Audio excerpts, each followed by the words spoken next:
Hi everyone, thank you for joining today. We have Karen today joining us. Before we introduce her, let me just go through what we are doing in the Digital Health Seminar Series. We're trying to organize these events to there's some connections internally at the University of Bristol and also in the Southwest England and Wales. All of this is being retransmitted online as well for anyone that wants to join.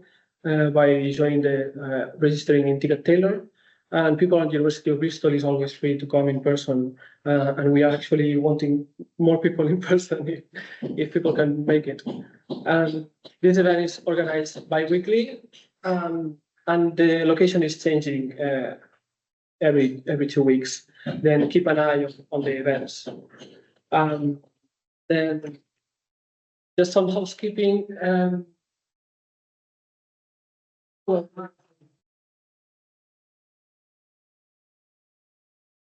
People in person, if people in person can register on the tablet, that would be great. Or maybe we can just write their names in paper. Just a reminder that the session will be recorded and made available online. If you have any issues about your image being present in the video recording, please let us know. For the online attendees, please be muted during the presentation. And at the end of the presentation, we will have some question and answer time. If you are online, please use the chat or the question and answer functionality. And we will probably read the questions. Then without further ado, let me just introduce Karen, who will be talking about most published research findings are false. Is that true? And what does it mean for digital health? Karen is a lecturer at the moment at the School of Mathematics and Technology. She is also the Director of Science and Communications in the Lead Digital Health Hub. She has multiple years of experience doing research within the Integrated Epidemiology Unit, 6 years in industry advising on scientific evidence for various companies, as you can see. She holds a PhD in neuroscience from the University of Bristol and an MSc in neuroscience from University of Oxford. Her research interests are human system interaction in health contexts, especially where evidence, bias, and ethics matter. And she has worked on evidence synthesis to discover mechanic target underlying the relationship between lifestyle factors and cancer outcomes, which sounds very interesting. Yeah, it doesn't get easier to say. But yeah, without further ado, let's welcome Karen. Thank you, Miguel, and thanks everyone. Especially thank you, Miguel and Navid, for inviting me here. This is one of my favourite things to talk about, so I'm very pleased to be here today, having the chance to chat about this with an interested audience, which is very different to the people that I usually manage to corner and chew their ear off about it. As Miguel said, I'm Karen, and I work in the Leap Digital Health Hub. And what I want to talk about today is the concept of data quality, meta science, bias, and what that means for digital health. So I'll be kind of introducing ideas about data quality and meta science. We'll be talking about are most published research findings false? We'll be talking about the human in the system, so risk of bias. We'll be addressing the elephant in the room. What does this mean for digital health? Then we'll be looking at the standing together recommendations. So this is the bit where we move on to the so what? What are we going to do about it? Possible sort of look at the future. So, if you will, 2003, which is when I was starting my PhD, my friend had just bought a gadget called an iPod and was trying to convince me that it was a useful thing that I might want to have. That's what my mobile phone looked like. The iPhone was years off being released yet. England had won the Rugby World Cup for the first time in quite a while, and everybody looked something like all of these people here. And I was doing a PhD in molecular and cellular biology. That was at the start of 2003. And I was using a very fancy technique called RNA interference. And I had to use HeLa cells. Now, that's the kind of first like alarm bell that we're going to be discussing ethics and methodologies, how inequalities get baked into science. Because what I didn't know at the time, and what a lot of people who were working with HeLa cells didn't know, is that they actually came from one woman, a Black woman, who didn't know that this had happened. So if I can just read the blurb here, it says, doctors took her cells without asking. Those cells never died. They launched a medical revolution and a multi-million-dollar industry. More than 20 years later, her children found out. That's not hyperbolic. I cannot recommend this book enough. It's absolutely fascinating. So I've got my HeLa cells and I'm using an antibody. Now, the antibody acts like a flag and it tells me if my RNA interference technique has worked. So I'm trying to get rid of a protein. So the antibody acts like a little flag. But even though I'm trying my best to get rid of this protein in my cells, I'm still getting loads of these flags.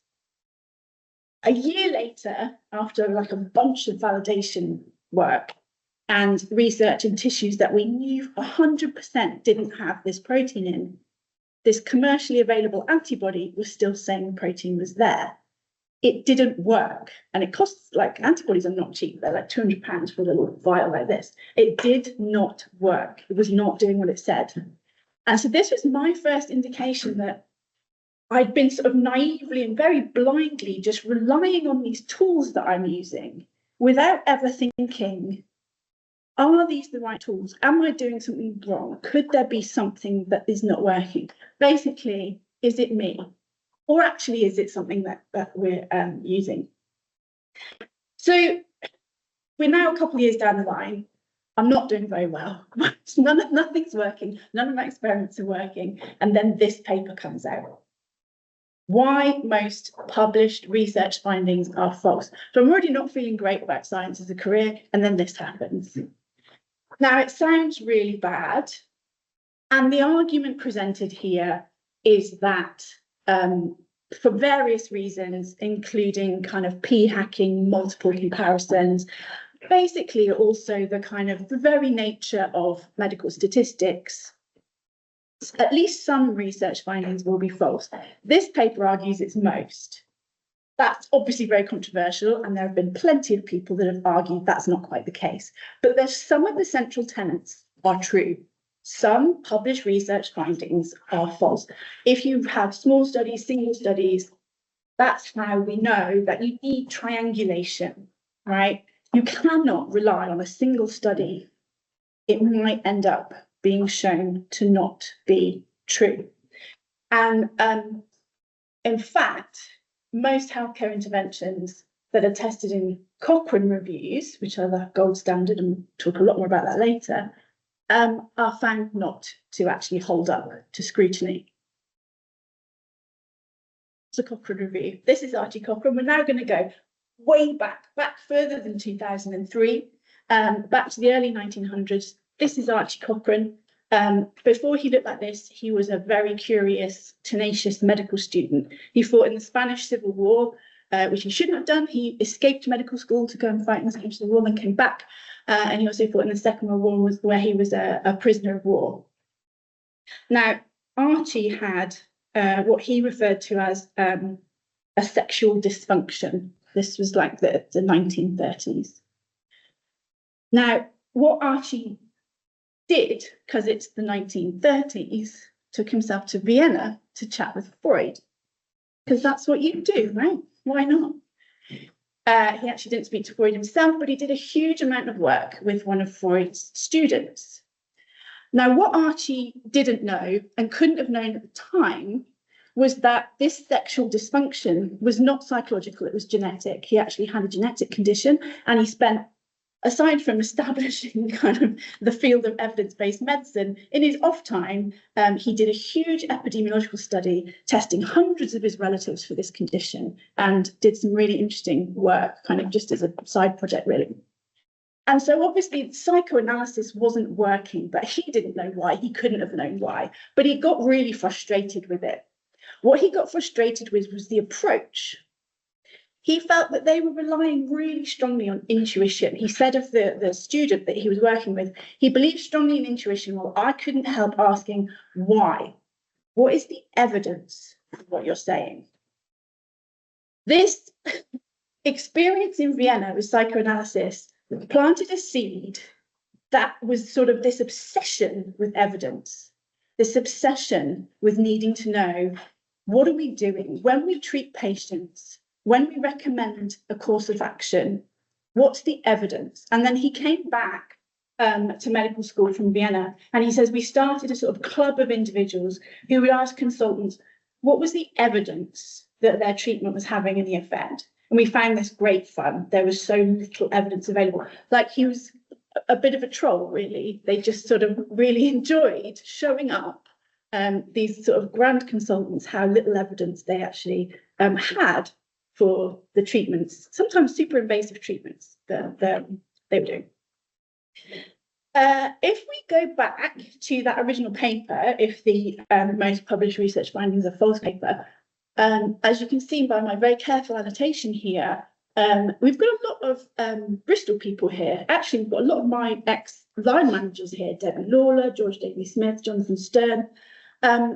Bristol, I don't know if you're aware of this, is a massive hub for this kind of research on causal inference and evidence synthesis, bias and all those kinds of things. George Davey-Smith in particular has spent a long, very prestigious career establishing methodology for causal inference, especially in kind of lifestyle determinants of health and illness, and has established the field of Mendelian randomization as a way of sort of pseudo randomizing lifestyle factors using genetics. Another sort of area I really encourage you to go and look at, because it's super fascinating. Early in George's career, he worked with Archie, and he has said previously that the only Cochrane collaboration that happened at that time was helping Archie do the Times crossword, and we can see Archie here doing his Times crossword. But Archie had a big effect on George, and this, again, just this idea of questioning what tools you're using, questioning what the evidence is. After Archie had died, the Cochrane collaboration was established properly, not helping Archie with his Times crossword, but the actual Cochrane collaboration. And they carry out Cochrane reviews, which are the gold standard in systematic reviews. They're used all over the world. They're used by NICE and the MHRA when looking at evidence for new treatments. To get a team together to do a Cochrane review, they have to be of a certain standard. You have to have a mix of academics at the top of their game, clinicians at the top of their game. And Cochrane reviews are seen as very much sort of the gold standard. And one of the magical things that Cochrane reviews do is they insist on a risk of bias assessment, as these days most systematic reviews do. But originally that was seen as sort of going above and beyond. But the Cochrane reviews always had these risk of bias reviews. And that's George over on the right there. On the left, this is Jonathan Stern and Julian Higgins. These are all Bristol folks, still in Bristol. Julian and Jonathan literally wrote the book on how to carry out a Cochrane review. And Julian in particular has been instrumental in establishing methodology for carrying out risk of bias. So, I just wanted to talk about this actually, because this is one of the ways that health inequalities can get set in stone, if you will, pun intended. If you see here, we've got headstones of all different kind of shapes and sizes. And when George Davey-Smith was just starting out, he was super interested in this idea that there were social determinants of health. So people of a lower socioeconomic status had poorer health, but there was no data. There was no real routinely collected data on socioeconomic status. So George had this brilliant idea that actually there was a data source, because as everybody here knows, data comes in all different types. There's lots of different types of data. This is data. These headstones are data. So what you've got here is you've got some really big ornate headstones in really hard-wearing fancy materials, and then you've got much smaller basic headstones. Now that encodes something about socioeconomic status. If your family can afford a big ornate headstone, you've probably got a higher socioeconomic status. There's another bit of information on here, on your headstone, which is your lifespan. So he correlated that, and he did indeed find that there's this super strong association between socioeconomic status and longevity, and that was sort of really what set George off on this super interesting path. This is Arnold Cemetery, just right near where I live. It's incredibly beautiful. It's one of my favourite places in the whole world. The cafe is amazing. It's really beautiful. Thoroughly recommend it. So, Julian has led a team, international team, on developing all of these tools for risk of bias. And there's lots of different ones because it acknowledges there's lots of different types of studies. And all of these acknowledge that even if we try our best, sometimes there are things we get wrong. This looks at randomized controlled trials and says, how did they randomize the participants? Were they able to blind the participants? Do we have any evidence that the primary investigators knew or didn't know whether or not the participants were blinded? I was lucky enough to be on the team that helped pilot the Robin's Eye tool, and it's a really, really great thing because it kind of it acknowledges that we're not all experts in the intricacies of data quality. So it's an interactive tool that kind of guides you through a series of questions. So we've got this one here, like, did the authors make any attempt to control for confounding? And you get a sort of various response options. You get like a little comment to help you understand what that means. And then these are fed into algorithms. So this is literally a pen and paper exercise, but you kind of follow the algorithm and then it guides you into what your outcome should be. So then what you've got is if you're looking for very specific evidence on a specific question. So if you're doing a Cochrane review, you need to have a specific question. Does this help this? Does this treatment help this specific condition in this specific population? So you gather together all the available evidence, and then you apply a risk of bias study to it, and then you're saying, here's all the available evidence. The evidence, we say we've got loads of studies that show this, but they're all at a substantial risk of bias. So even though all the evidence shows this, we don't actually know if we're looking at a true effect or if we're looking at the effect of bias. And that can happen surprisingly often, especially publication bias. So you're much more likely to get published if you find a positive result than if you find a null result. So these tools guide you through this and they help you come to an assessment about whether a study is at high or low or not sure risk of bias. All right, and now we come to the elephant in the room. What's this got to do with digital health? And when I say digital health, I'm specifically talking about AI, but it does broadly apply to any digital health tool. At the moment, this is from the FDA website. We've got over 1,300 entries on the list of artificial AI-enabled medical devices. I'll let you look at that when I have this on the background. And that's a lot. And they rarely come with detailed information about how they were developed, what data set they were developed on. And that's where this all comes together beautifully. The fundamental causation trap at the heart of both of these issues, so are most published research findings false, and what are our AI-enabled medical devices up to, is the issue of causation. Are we finding out what actually causes the problem? Is AI working on what actually causes the problem? What might we be doing wrong? Can we use classic risk of bias tools to help us through this, guide us through this? And do we need the same for AI and the data it's trained on? So, I mean, I could go on all afternoon about the intricacies of data management and data quality and so on. But there's two key issues that I'm really interested in. And that's inequality and kind of embedding inequality in our data. And also just plain wrongness, just getting it wrong. Data Data is not naturally occurring. Humans are part of the system. Some humans make a decision to fund something, and there's a bias towards, whatever's current, whatever's a hot topic. Then some people get funded who have been in a position to be able to apply for the funding.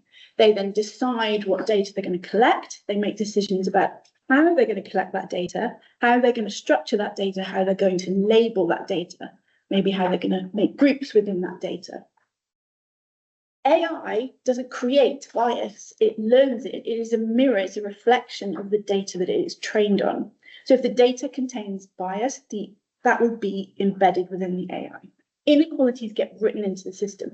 Now, what we're not saying is, and it's exactly the same when we do a risk of bias assessment, we're not saying anyone's done anything wrong.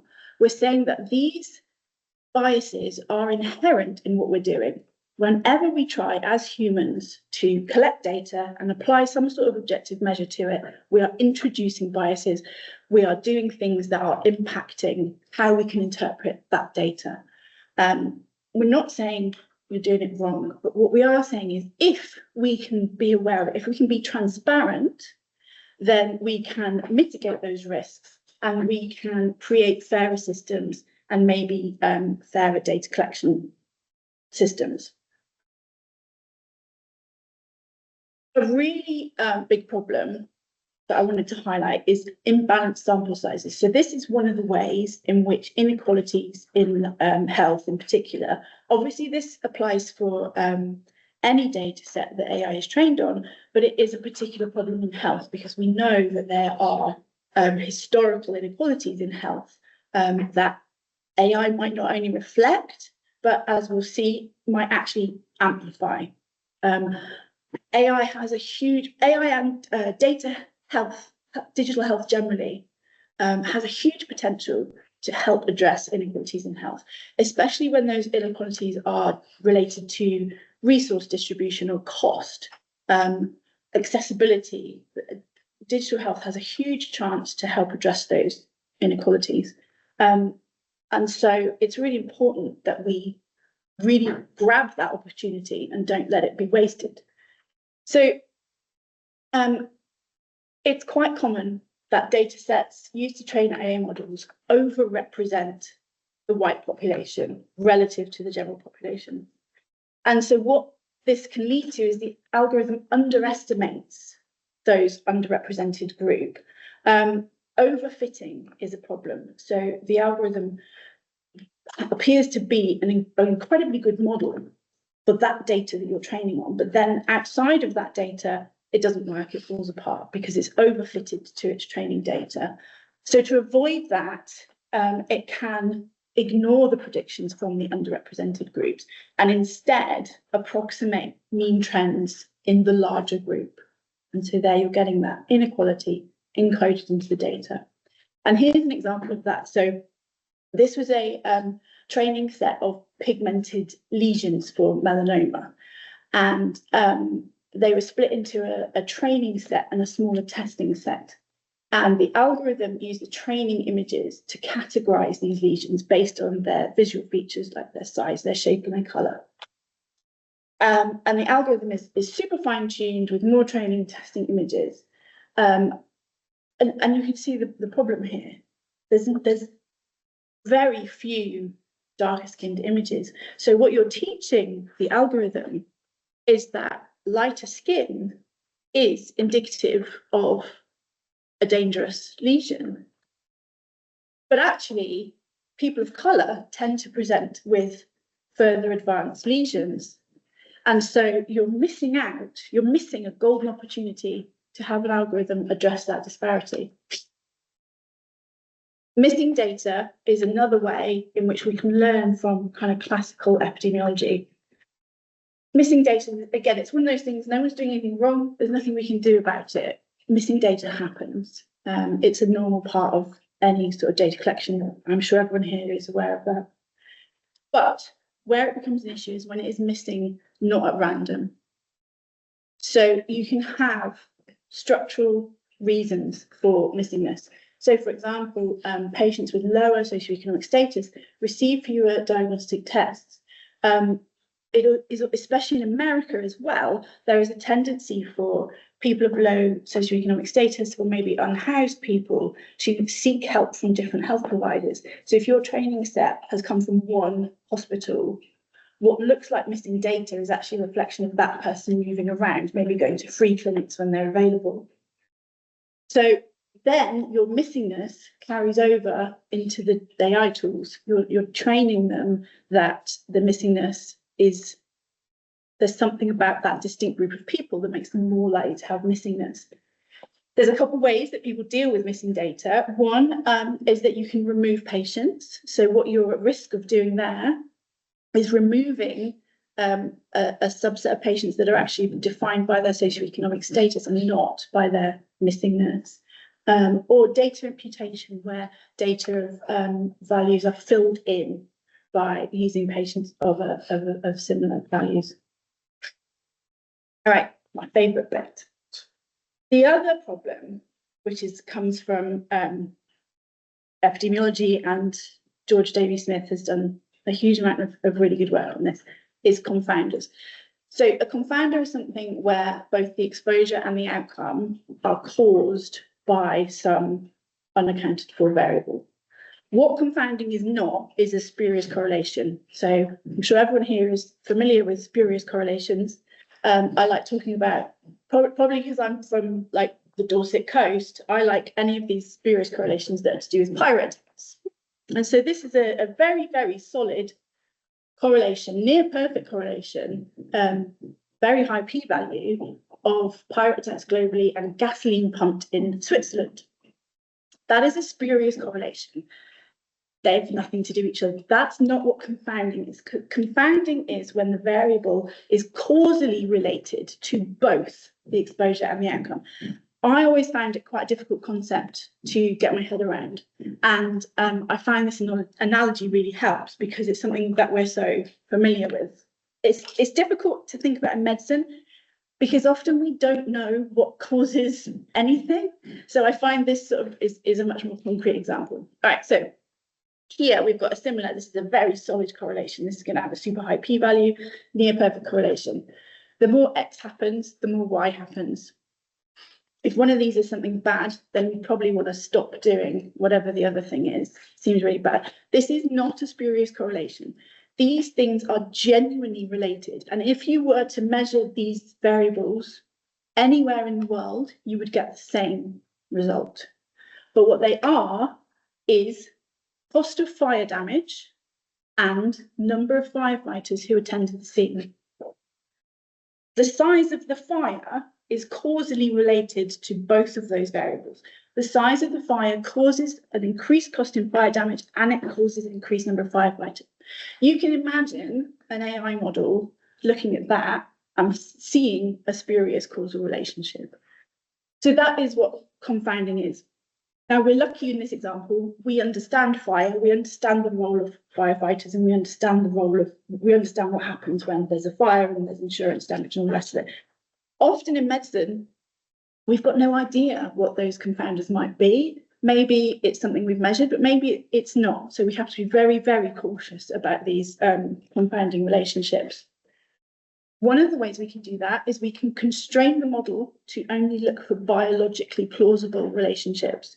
So George Davey Smith is a big fan of using negative controls, biological constraints. So in this example, there was a really strong association of smoking with suicide. But George felt quite strongly that there could be other reasons for this. There are behavioural determinants of smoking. There are structural, social, cultural patterns of smoking. So what he did was he used the same data set that the original studies have been done in, and in the same huge study showed that smoking was just as strongly linked to the risk of being murdered. There's no biologically plausible link that explains that, so it must be confounding. It must be the behavioural, the social, the cultural patterns that link those things. And that's why constraining your model to biological plausibility is one of the ways we can mitigate that risk. Just some more examples of this sort of confounding in real life and how it can not only encode inequality, but exacerbate it. So the US healthcare system uses commercial algorithms to guide health decisions. One widely used algorithm, they showed that Black patients were assigned the same level of risk as by the algorithm than white patients. So what they'd done here is they'd used health costs as a proxy for sickness, but actually historically less money is spent on Black patients who, even if they have the same level of need. So the algorithm falsely concluded that the Black patients were healthier because they had less money spent on them. And they then reformulated the algorithm so that it could no longer use cost as a proxy. A similar issue, this is chest x-rays. And for female patients, patients under 20, Black patients, Hispanic patients, and patients with Medicaid insurance, they received higher rates of algorithmic diagnosis, underdiagnosis. These groups are at higher risk of being falsely flagged as healthy and of receiving no clinical treatment. And again, it's this imbalance in maybe group size, missingness, puts these patients at a real disadvantage. There's another issue that is sort of data leakage. Now, what we've got here, again, chest x-rays. And again, this is one of these where there's sort of good reason to constrain models to biological plausibility. This is severity of pneumothorax. And what the algorithm has done correctly is looked for the presence of tubes. This is a really sick patient. They've got a more severe pneumothorax. They've been given drainage tubes as a result. And so the algorithm has used the presence of the tubes as a proxy for severity. You can also see it in, there was, I think it might have been some sort of skin lesion. They mistakenly trained the algorithm on a data set that the cases, so the actual cancerous lesions had a tape measure in the photograph. And so the algorithm, again, correctly realized that a tape measure meant cancerous lesion. And so that model performs really well. It'll score very, very highly. But as soon as you move it away from that data set, it will completely fail. It'll just be plain wrong. So now we're moving from inequality to just plain wrong. Now, data leakage is which is what happened there, is when we sort of are peeking into the future. So someone's already actually diagnosed that person and actually started to take treatment action. What we don't want, we don't want that in medicine. We want to be able to predict the future. So if we're training on a data set that has already peeked into the future, we're kind of cheating and we're likely to get the wrong answer. It creates these too good to be true results that just will fail in the real world. I hope this all doesn't sound too dire, but the good news is that if humans are part of the system, then they can also be part of the solution. This is where we start to look at standing together recommendations. And in the standing together recommendations, they say, without careful and intentional dissection of the biases within data sets, it should be expected that health technologies built from them will inherit their limitations and assumptions with the risk of amplifying and systematizing bias wherever the technologies are used. That sounds a lot like a risk of bias assessment to me. It's all about being aware of the risks so that we can be transparent about them and try to mitigate them where they exist. So the standing together recommendations, it's actually a huge kind of effort by researchers at the University of Birmingham. And they had an international team and over like several meetings and really quite a rigorous methodology, they came up with this set of recommendations. Obviously, it's much more detailed in the paper, would really recommend going to read it. I think it's going to be really valuable in time. But in it's basically kind of just two things. There's a list of recommendations for documentation, so that if all of your data sets are properly documented, you as the developer can be aware of what risks you might need to mitigate. Maybe you need to do some cleaning, maybe you need to do some data restructuring to help mitigate those risks. Be transparent about what's in the data and what's missing. Make sure it's a fully diverse data set. Make sure also, when we talk about diversity, it's also between sort of Bristol and Manchester, right? There might be very geographically local characteristics. So think about those sorts of things as well. Don't just rely on data from one hospital or one setting. Help developers judge whether a data set is useful for their purpose. So again, this is about documentation, and it's about, as people who collect data and manage data, making sure that we communicate with developers well enough so that they can make informed decisions about whether they should be using it for the tools. And then as developers, making sure that we are doing our kind of due diligence about the data that we're using. Check data sets for potential bias before using them. Test AI systems so that we can figure out if they're fair and if performance will be fair across various populations. And again, having things like data passports and metadata so that we can easily access documentation and make good decisions. Back to Archie.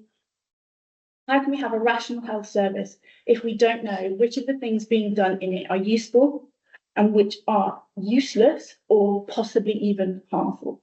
And I think that, in summary, I really hope most published research findings aren't false, but some of them are, and we need to be aware that what we're working on might be, and mitigate those risks as digital health innovators and developers, and be aware so that we can have fair and equitable health. In the future, what I'm trying to work on is the kind of risk of bias in AI toolkit, sort of something that it equates to the Cochrane tools, but for data sets that our AI is building, so that we can plan, document, preempt, and mitigate.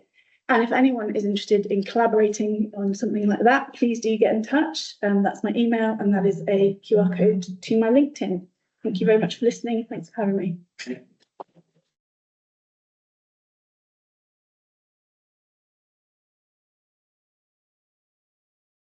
Yeah, let me just start with one question myself. Yeah. There is also another question online. People is clapping online. Thank you. Just have a question myself. You mentioned that some of the biases introduced in some of the AI that we use are introduced by the human in the loop somehow by selecting what data is being used.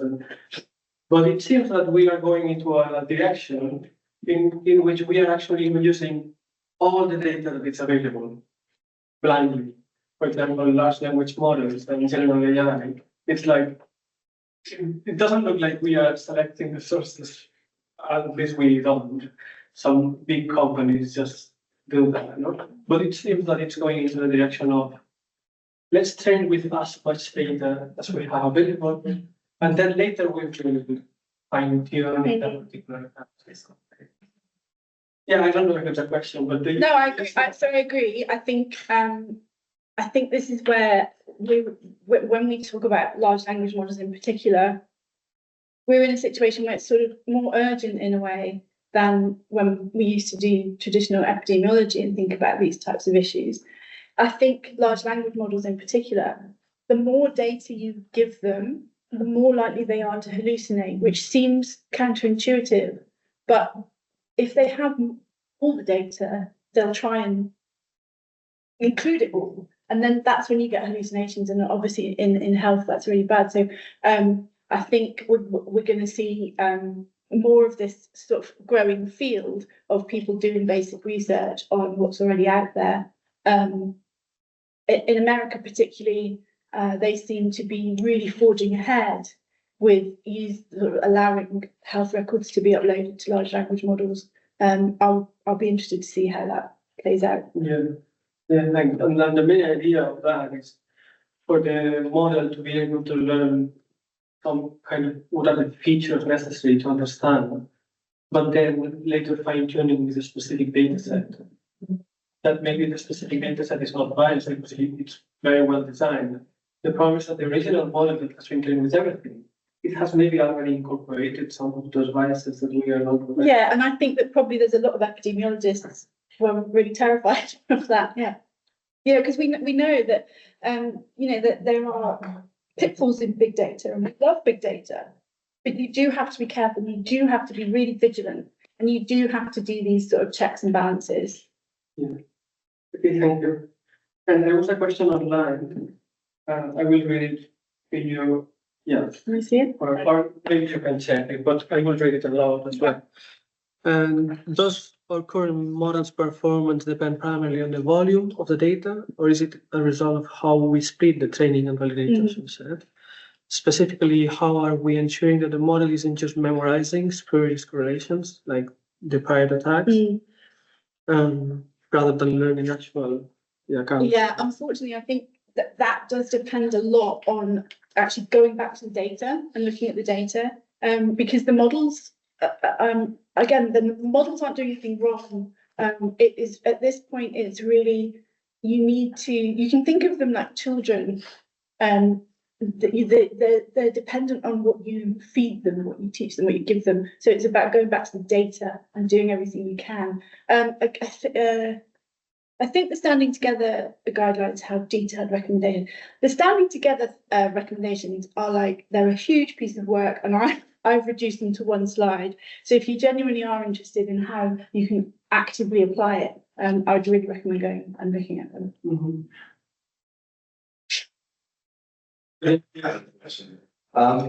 So you're talking about how bias is introduced in AI models because they're looking at pre-existing data. The bias is built into that data, so the model basically inherits it, right? Yeah. In terms of what happens before that, so when the data is collected. Yes. And in your case, you're talking a lot about medicine, so a lot of intervention that has to do with pharmacological interventions, this kind of stuff. How is the bias dealt with at that stage? Because there are certain physiological phenomena that you can control, right? So yeah, the effect that a drug has on your body, you can't have any bias on that, right?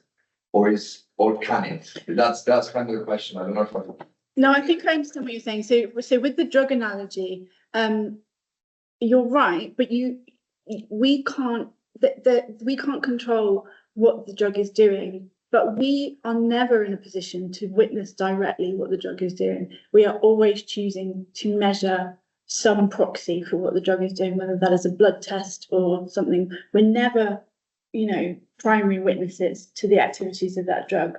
And that's how, when you do a systematic review or any kind of evidence synthesis, a lot of it is about keeping that in mind, carrying that with you, and understanding that there is a human and we are only able to use the tools that we have. And it's about being aware that they are just tools and that it's never direct observation, checking that they're the best tools, checking we understand the ways in which they might be distorting the data. And it is more about a way of thinking, I think, rather than kind of necessarily anything you can do. It is just about it's quite philosophical, really. It's kind of like how you approach your data and how you approach the tools that you're using. So basically, at that stage, you have certain bias, right? That's right. Yeah, there are and meta science. So meta science is the science of science. I mean, it's not the science of Mark Zuckerberg, thankfully. It's the science of science, right? And it absolutely acknowledges that sometimes there's nothing you can do. So, for example, if you are looking at an intervention that uses exercise as the intervention, in an ideal world, because of the placebo effect and intervention and expectation, we would want to blind participants to what condition they're in. You can't blind participants as to whether or not they're doing exercise. They tend to notice. But it is about acknowledging that and mitigating it and maybe doing a different test or something. Sometimes, though, it is unavoidable. So understanding the requirements, one that was evaluating multiple bias, I think. How would you go about that? And like just Evaluating. the multiple bias, I think is that. I think it's the multiple point. Might have to evaluate models to bias any groups from the same spot. Like, yeah, suggestions only good ways to go about that. Just for like, Yeah. it could be several different approaches and like what. Yeah. So again, about it, a lot of it is sort of putting in your plan how you're going to go about doing that and how you're going to address it. But going back to the data, but again, there are sort of tests you can do that will reveal, like, do you have unequal data across certain groups? What groups do you have? Who grouped them? How were they grouped? How are they defined? Is your model using certain demographics as core variables? Because it can easily sort of, like with a few of the examples back there, it can easily mistake demographic labels for causative variables. So it's just sort of, you can do just basic sort of descriptive stats, really, like what is happening in your data that you're then encoding into your model. But by that isn't like your definition of bias, what you make it, like it's been overly populated by one demographic, for example. And if it's like by your own like definition of it, then is that kind of hard to like normalize across the whole industry of AI, for example? Yeah, which is why it is about a mindset rather than a normalized set of, you must do this, this, and this. And something like the risk of bias tools that Cochrane use, they guide you through it, but ultimately it is it's your judgment, and it's asking, each risk of bias tool asks a set of questions. It never says, does your study do this, this, and this? It asks you to think about the ways in which your study might be introducing bias. And when we talk about bias, we're not just talking about inequalities, we're talking about confounding, we're talking about blinding, all of those things. I think sometimes when you say bias, it sounds like you're talking about like subconscious bias or gender bias or something, but bias in that context, it means sort of anything that makes your data deviate from what you think it's doing.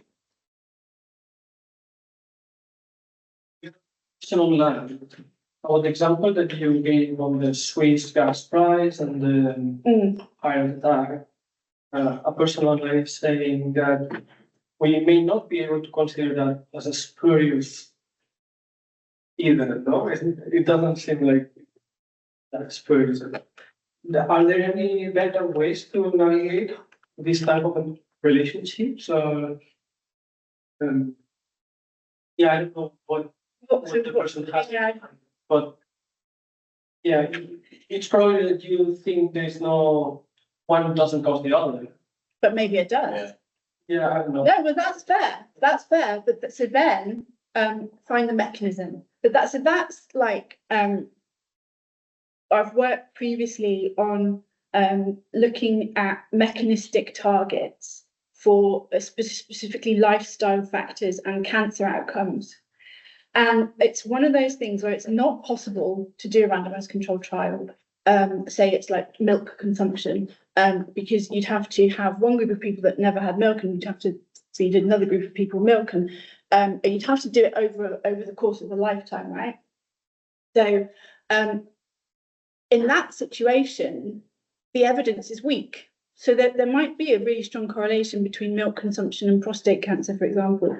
But the actual evidence is always going to be weak because we can never do a randomized controlled trial. But so it might be a spurious association. But what we can do is if we find the mechanism, then the mechanism itself acts as evidence for that relationship.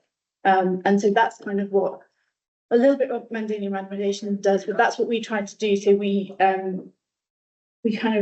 developed a piece of software that does data mining to look for overlap between two completely different fields of literature. So for this example, we'd be looking at the literature on pirate tax and the literature on gasoline in Switzerland, and we'd be looking for statistically significant overlap. So not just random words, but we do a basic chi-squared to see those keywords that appeared at a higher than chance frequency, and that's your mechanistic target, and that in itself is evidence. I hope that helps. Yeah, probably. But it would be super fun to find out that it is not, in fact, spurious. It's in the room. I'm not quite fully formed, but Go for it. There's some discussion about the variation in how stringent different regulatory markets are, but Yeah. software as medical devices. I was wondering if you knew what the bias of AI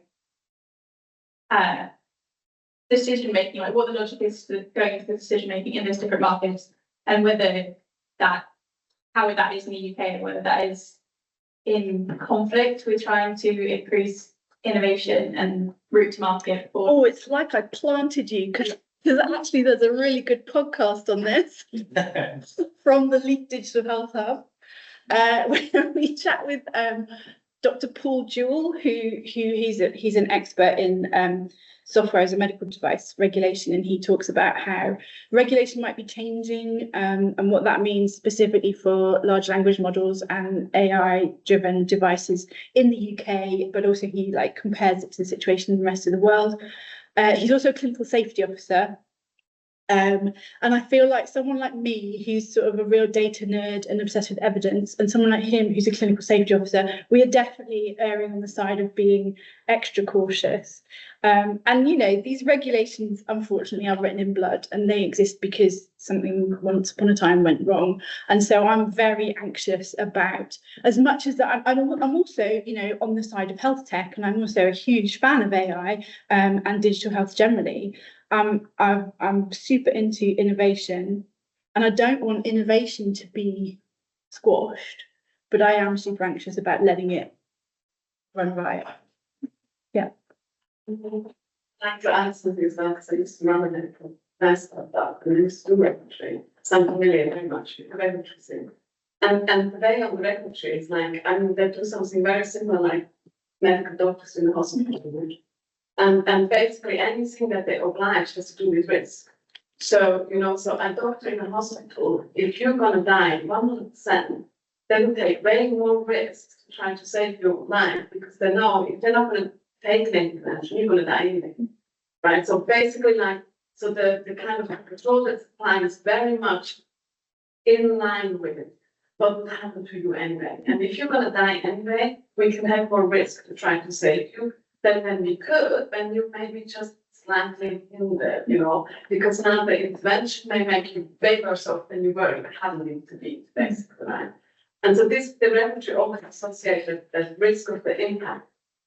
And if you, the risk of the, like if what the AI is going to do has a path towards killing you, and that is not your health diagnosis without the AI, then you have to basically prove without the doubt of saying that it works and you then the clinical trial.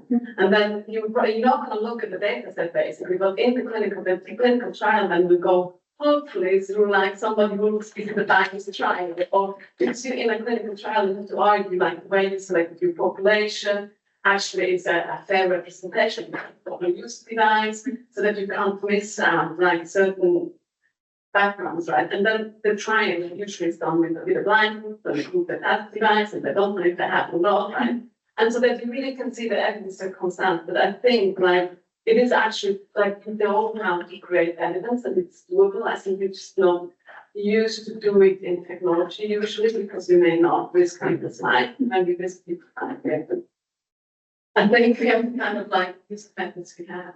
But yeah, that's exactly right. And that's how it's baked in, it's starting to be baked into the regulation. So exactly as you say, it's tied to risk.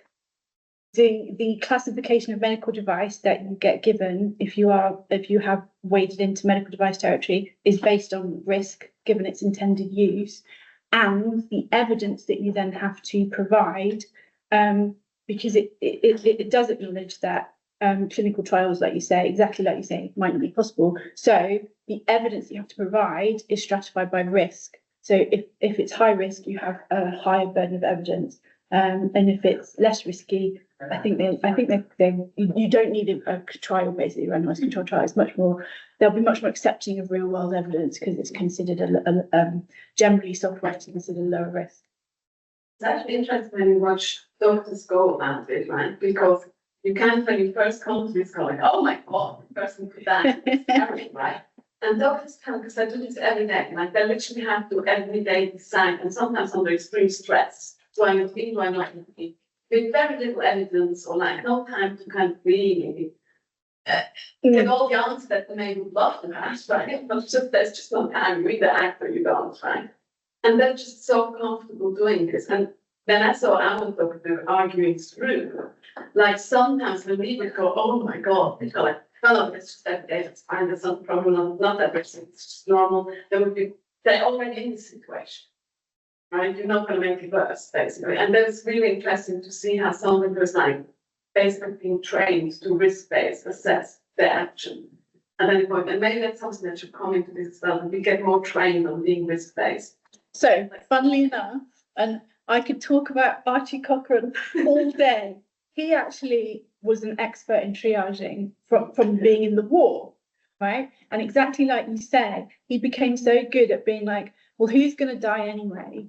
So we have to leave them, but who is at an acceptable level of risk that we can actually treat them? And it was sort of, again, that obsession with risk and sort of understanding the risk that you can take with a patient, given their sort of level of need, is super interesting. And so yeah, that nicely. I don't think they're unrelated. I think this is very important. I think you can't go back to it because you can't have enough 100% evidence. Then you lost it, right? You don't have any intervention, basically, because any intervention was.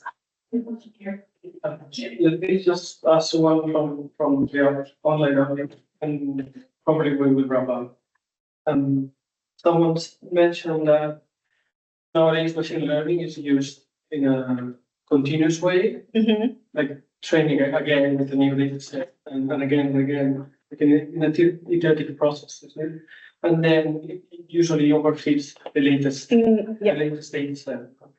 Then they were asking, why are we measuring the performance during deployment time? Like instead of focusing on, for example, the paper that claims percentage or